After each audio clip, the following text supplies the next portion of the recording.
Hello guys, welcome to Mouni's magic world. అందరూ ఎలా ఉన్నారు?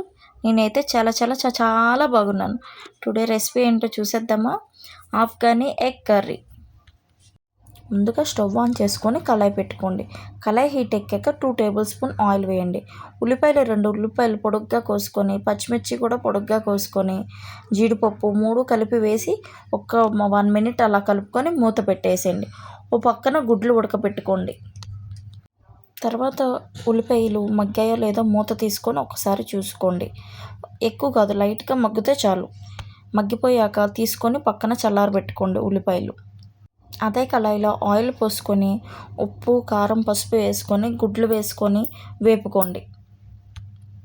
గుడ్లు వేగేలోపుకి మనం చల్లారి పెట్టుకున్న ఉల్లిపాయ, పచ్చిమిరపకాయ, జీడిపప్పుని మిక్సీ జార్లో వేసుకొని కొంచెం కొత్తిమీర, కొంచెం కాదండో ఎక్కువ వేసుకొని కొత్తిమీరని పేస్ట్ చేసుకోండి. పేస్ట్ చేసుకున్న మిశ్రమాన్ని పక్కన పెట్టుకోండి. ఈలోపు గుడ్లు వేగిపోతాయి. అదే ఆయిల్లో మనం పేస్ట్ చేసుకున్న మిశ్రమాన్ని వేసుకోండి.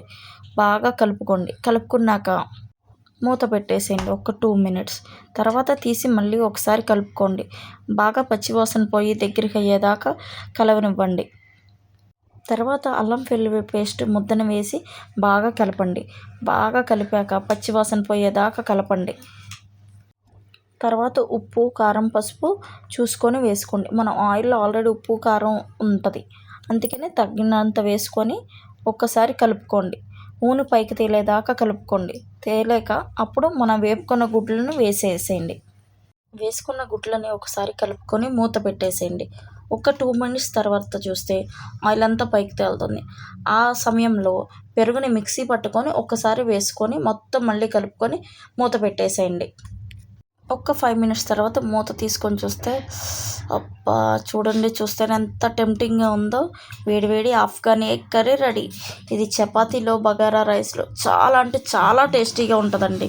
సరే అండి, ఈ వీడియో కనుక నచ్చితే లైక్ చేయండి, సబ్స్క్రైబ్ చేయండి.